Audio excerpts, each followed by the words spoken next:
ಎಲ್ಲ ವೀಕ್ಷಕರಿಗೂ ಆತ್ಮೀಯವಾದ ಸ್ವಾಗತ.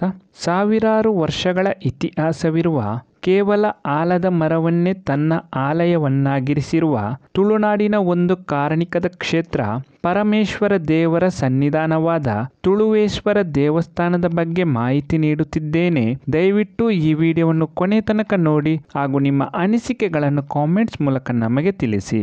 ಅದಕ್ಕೂ ಮುನ್ನ ನೀವಿನ್ನೂ ನಮ್ಮ ಚಾನಲ್ಗೆ ಸಬ್ಸ್ಕ್ರೈಬ್ ಆಗಿಲ್ಲ ಅಂದರೆ ದಯವಿಟ್ಟು ಸಬ್ಸ್ಕ್ರೈಬ್ ಮಾಡಿ. ಸಾವಿರಾರು ವರ್ಷಗಳ ಇತಿಹಾಸವಿರುವ ಈ ದೇವಾಲಯದಲ್ಲಿ ಬೃಹದಾಕಾರದ ಆಲದ ಮರವೇ ಆಲಯವಾಗಿ ಶಿವಲಿಂಗವನ್ನು ಗಾಳಿ ಮಳೆಯಿಂದ ರಕ್ಷಿಸುತ್ತದೆ.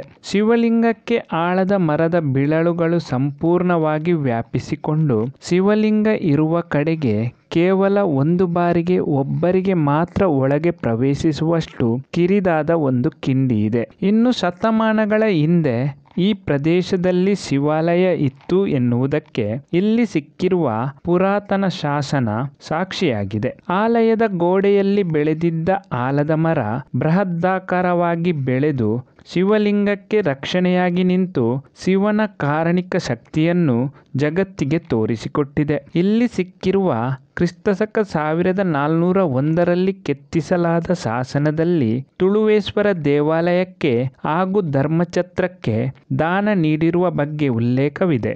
ಈ ಜಾಗದಲ್ಲಿ ಶಿವಾಲಯವಿತ್ತು ಎನ್ನುವುದಕ್ಕೆ ಮತ್ತೊಂದು ಸಾಕ್ಷಿ ಶಿವನ ಎದುರಲ್ಲಿ ಏಕಶಿಲೆಯಿಂದ ಕೆತ್ತಿಸಲಾದ ನಂದಿಯ ವಿಗ್ರಹವಿದೆ.